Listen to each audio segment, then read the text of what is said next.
Oke, assalamualaikum warahmatullahi wabarakatuh. Masuk ke lanjutan dari bab 7, yaitu mengenai BCS ya, Activity Based Cost System.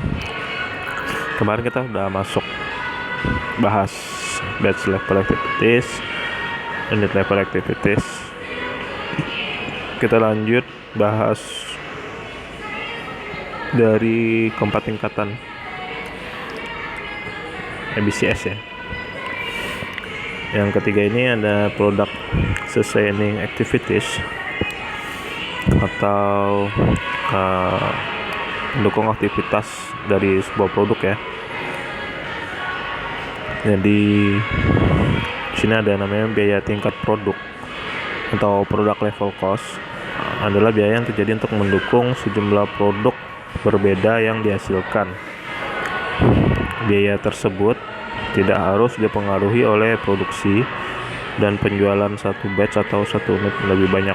Jadi contoh biaya tingkat produk ini adalah biaya desain produk, pengembangan produk, pembuatan prototipe, dan teknik produksi. Oke, yang selanjutnya adalah facilities sustaining activities atau pendukung aktivitas dari sebuah fasilitas. Di sini masuknya ke biaya tingkat pabrik atau plant level cost, adalah biaya memelihara kapasitas di lokasi produksi. Biaya ini tidak dapat ditelusuri ke produk atau jasa individual, namun mendukung operasi perusahaan secara keseluruhan. Contohnya adalah sewa, penyusutan, pajak properti, dan asuransi untuk bangunan pabrik.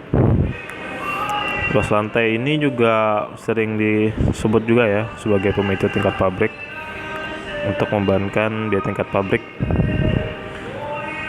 Ini yang membuat membuat sebuah pemicu itu menjadi ekspansi ya, menjadi luas. Jadi karena jarang terjadi bahwa luas lantai yang digunakan untuk setiap produk atau unit itu bisa diidentifikasi. Oke, ini belum tahu lah ya. Oke, masuk ke perbandingan antara BCS dengan sistem penghitungan biaya tradisional. Jadi BCS ini adalah biaya produksi yang dikeluarkan oleh perusahaan tidak ditempatkan dalam suatu wadah ya besar, melainkan sesuai dengan aktivitas yang dilakukan. Sedangkan biaya tradisional adalah penghitungan hanya produk berdasarkan fungsi, membebankan biaya dari bahan baku langsung dengan tenaga kerja langsung ke dalam produk ya. Ya, di sini perbedaan antara BCS dan sistem perhitungan biaya tradisional adalah semua BCS merupakan sistem perhitungan biaya 2 tahap, sementara sistem perhitungan biaya tradisional dapat merupakan sistem perhitungan biaya 1 atau 2 tahap. Di tahap pertama dalam BCS, tempat penampungan biaya aktivitas dibentuk ketika biaya sumber daya dialokasikan ke aktivitas berdasarkan pemicu sumber daya. Di tahap kedua, biaya aktivitas dialokasikan dari tempat penampungan biaya aktivitas ke produk atau objek biaya final lainnya. Tetapi sistem penghitungan biaya tradisional menggunakan 2 tahap hanya apabila jika departemen atau pusat biaya lain dibuat. Biaya sumber daya dialokasikan ke pusat biaya di tahap pertama, dan kemudian biaya dialokasikan dari pusat biaya ke produk pada tahap kedua. Beberapa sistem perhitungan biaya tradisional hanya terdiri dari 1 tahap. Sistem tidak menggunakan pusat biaya terpisah, tetapi tidak ada BCS yang terdiri dari 1 tahap. Oke, itu perbedaan BCS dan distorsi biaya produk. Di sini contoh ya kasus, jadi pembandingan antara BCS dengan sistem perhitungan biaya tradisional. Di sini ada namanya dual company, perusahaan yang memproduksi dua produk yaitu umum dan khusus. Ini memutuskan untuk menerapkan BCS. Jadi ada biaya dan informasi untuk operasi tahun terakhir dari dual company. Ini rinciannya ya. Dual company ikhtisar produksi akhir tahun. Di sini ada umum, khusus, produk yang diproduksi ya, unit yang diproduksi. Biaya bahan baku per unitnya sebesar Rp10, untuk umum dan khusus sebesar Rp150. Jadi totalnya Rp980.000 dan di umum dan di khusus Rp30.000. 200 kali 150 ya. Terus dijumlahkan totalnya Rp1.010.000. Sedangkan biaya tenaga kerja langsung jam per unitnya untuk umum adalah 1, untuk khusus adalah 10. Total jam Rp98.000 di umum dan di khusus Rp2.000. Di sini ada total biaya itu dikalikan Rp10 ya per jam. Jadi Rp98.000 dikali Rp10 sebesar Rp980.000 dan Rp2.000 dikali Rp10 sebesar Rp20.000. Ini dijumlahkan sebesar 1 juta. Persiapannya ini di umum 40, di khusus 40. Perubahan desain di umum ada 12 kali, di khusus ada 8 kali ya. Biaya overhead pabrik. Di sini departemen produksi 1.400.000, departemen teknik 900.000, pabrik umum 700.000, sehingga total biaya overhead sebesar 3 juta dan total biaya produksi sebesar 5.010.000. Ini dijumlahkan dengan di atasnya ya. Oke, kita masukkan aktivitas tersebut dalam sebuah tempat penampungan ya. Oke, departemen produksi di sini 1.400.000 total biaya overhead. Biaya yang berkaitan ini persiapannya sebesar 200.000, perubahan desain 200.000 dan 400.000 ya jumlahnya. Dan biaya overhead pabrik sebesar 1 juta itu di dalam departemen produksi.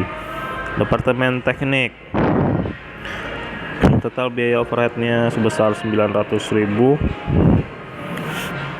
persiapan 300.000, perubahan desain 300.000, total 600.000 dan biaya overhead pabriknya sebesar 300.000. Pabrik umum total biaya overheadnya sebesar 700.000, persiapan 300.000, perubahan desain 100.000, total 400, biaya overhead pabrik 300.000, sehingga totalnya seri ketiga penampungan tersebut ya 3.800.000, 600, 1.800 dan 1.600. Oke, di sini ada penjelasan. Misalnya manajer departemen produksi mengestimasikan bahwa pekerja menghabiskan 1/7 waktu mereka untuk mempelajari keahlian baru yang diperlukan oleh perbaikan dalam desain produk. Berdasarkan estimasi tersebut, 1/7 biaya per pabrik departemen produksi atau 200.000 diidentifikasikan sebagai biaya perubahan desain yang merupakan biaya tingkat produk. Oleh karena ya, semua perubahan desain membutuhkan jumlah yang hampir sama akan aktivitas ini. Jumlah perubahan desain dipilih sebagai pemicu aktivitas. Jika perubahan desain yang berbeda memerlukan jumlah pekerjaan berbeda, maka jam desain dapat digunakan sebagai pemicu aktivitas.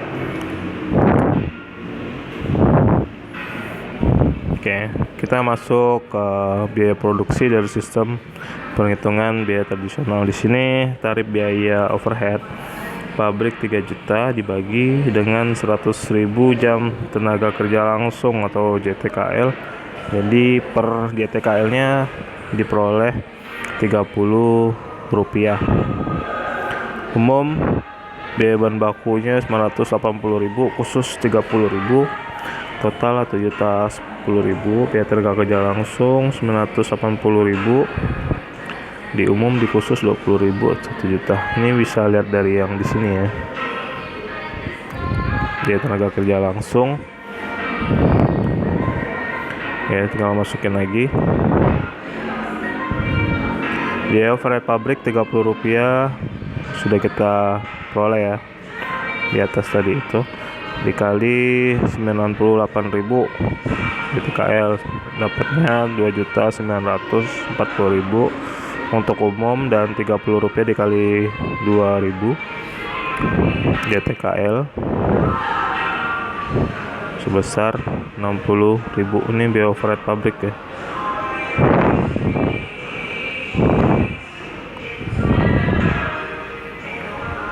Oke.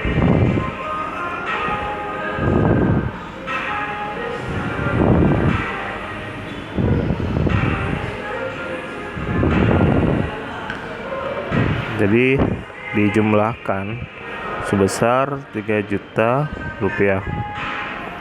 Total biaya produksi 4.900.000. Itu tinggal dijumlahkan dari biaya bahan baku, biaya tenaga kerja langsung, dan biaya overhead pabrik. Dan khusus juga dijumlahkan keseluruhan sebesar 110.000, sehingga dijumlahkan dari umum dan khusus diperoleh hasil 5.010.000. Unit yang diproduksi 98.000 untuk umum, dan khusus 200.000.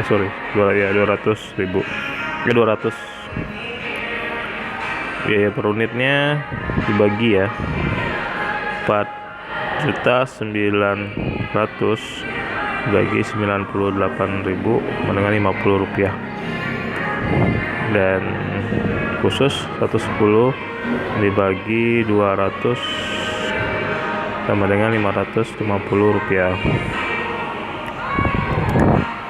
Oke, itu dalam perhitungan biaya tradisional.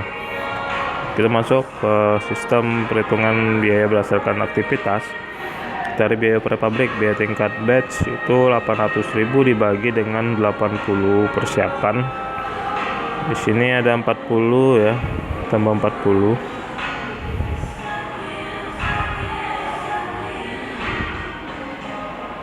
Nah,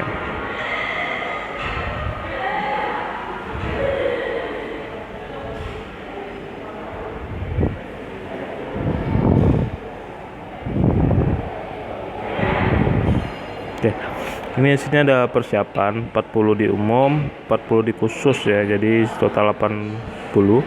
Perubahan desain di umum ada 12, khusus 2, khusus ada 8 ya. Oke, tingkat batch 800.000 dibagi dengan 80 persiapan sama dengan 10.000 rupiah per persiapan. Biaya tingkat produk 600.000 dibagi dengan 20 perubahan desain, atau 12 tambah 8 sama dengan 30.000 per perubahan desain. Biaya overhead lain-lain 1.600.000 dibagi dengan 100.000 jam tenaga kerja langsung sama dengan 16 rupiah per JTKL ya. Biaya overhead pabrik ya, ini sini ada 1.600.000. Oke, kita buat ikhtisarnya. Biaya bahan baku umum 980.000, khusus 30.000, total 1.010.000. Biaya tenaga kerja langsung 580.000, umum khususnya 20.000, total 1 juta. Biaya overhead pabrik tadi diperoleh 10.000 dikali 40 persiapan di umum itu 400.000, dan juga di khusus sama 400.000, total 800.000. 30.000 dikali 12 perubahan desain di umum 360.000, 30.000 dikali 8 240, total 600.000.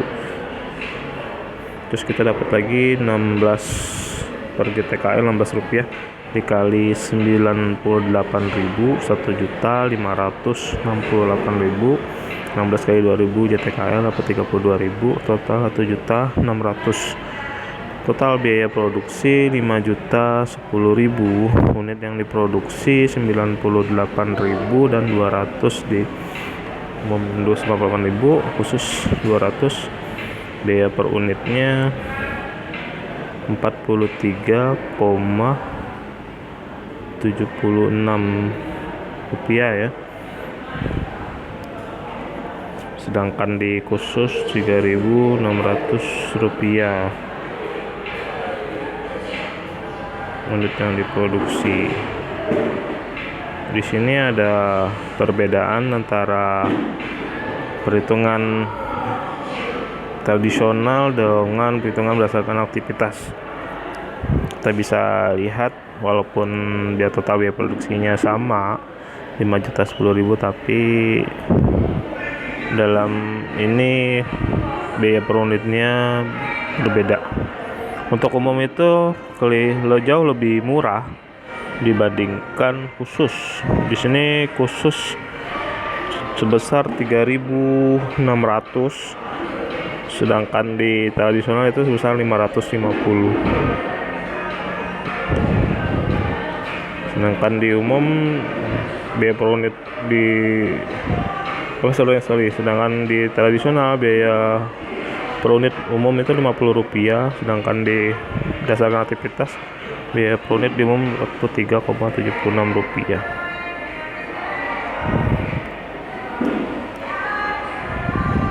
Oke.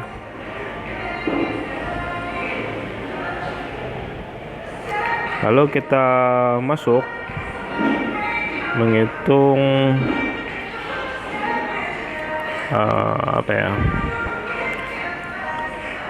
produksi kedua sistem, itu perbedaan biaya produksi kedua sistem.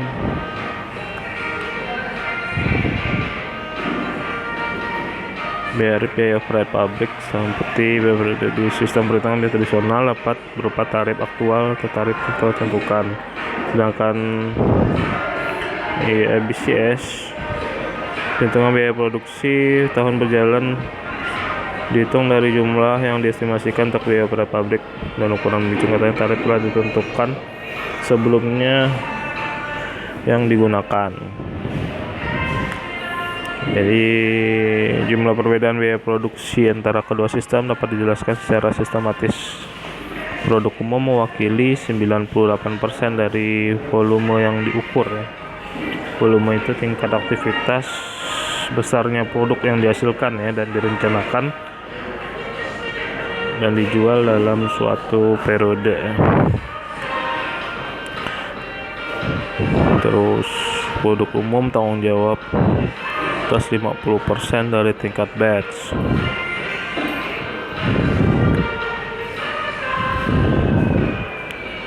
Dan 60% tingkat produk, 12 dari perubahan desain.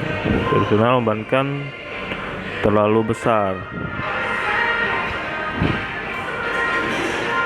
48%, ini dari 98% dikurang 50% untuk biaya tingkat batch, dan 38%, 98% dikurang 60% untuk biaya tingkat produk. Biaya produk umum dilaporkan oleh kedua sistem dapat direkonsiliasi sebagai berikut. Oke, ini biaya produk umum dari sistem perhitungan biaya tradisional. Biaya per unitnya tadi 50 rupiah. Sedangkan untuk tingkat batch yang dibebankan terlalu tinggi, itu 800.000 dikali 98% dikurang 50% atau 48% ya, itu besar 384.000. Biaya tingkat produk yang dibebankan juga terlalu tinggi, 98% dikurang 60% yaitu sebesar 38%, dikali 600.000 228.000. Ini di total sehingga dapatnya 612.000 ya total penyesuaiannya.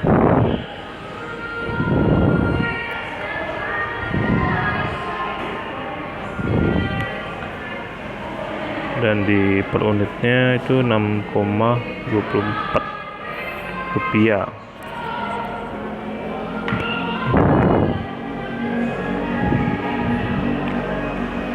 Sorry.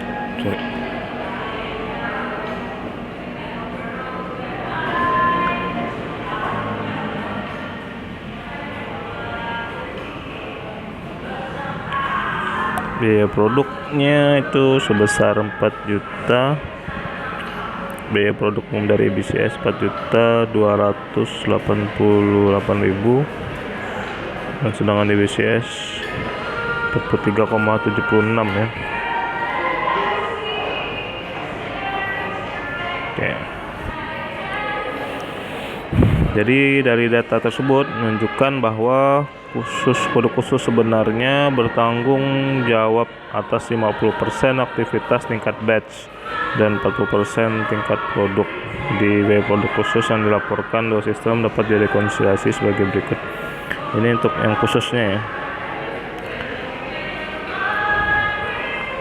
Oke. Biaya produk khusus dari sistem perhitungan biaya tradisional itu 110.000 dan 550 rupiah.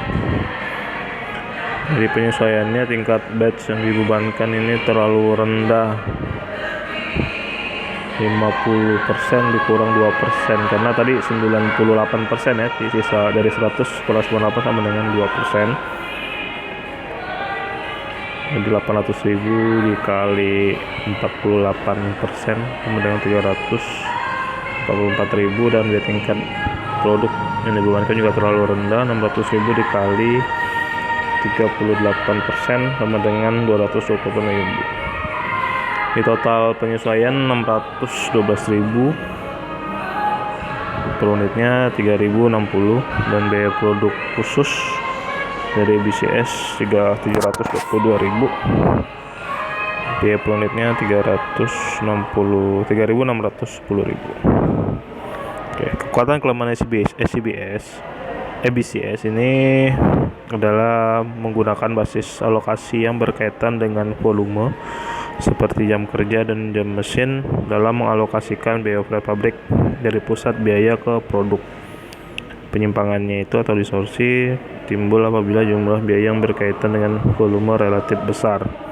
BCS menghasilkan informasi biaya produk yang lebih dapat diandalkan, tetapi masih merupakan sistem alokasi. BCS mengharuskan manajemen mengadakan perubahan radikal dalam cara berpikir mengenai biaya. Misalnya, pada awalnya mungkin sulit bagi kebanyakan manajer untuk memahami bagaimana BCS dapat menunjukkan bahwa produk bervolume tinggi ternyata merugi.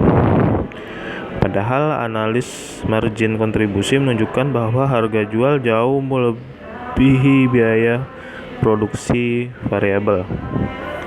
Jadi kuncinya adalah meskipun analisis margin kontribusi berguna untuk mengambil keputusan jangka pendek, hal tersebut dapat menimbulkan bencana dalam pengambilan keputusan jangka panjang. Oke.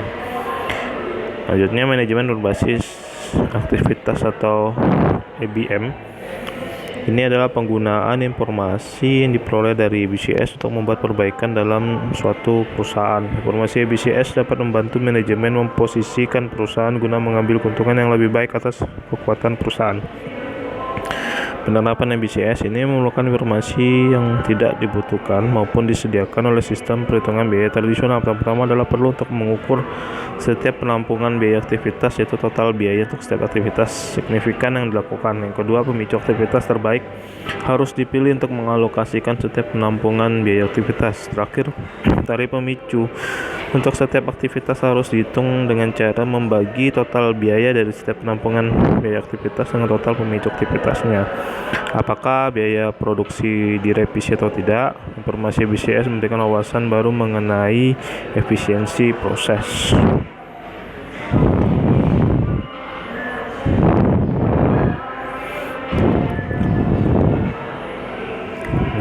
Oke ya.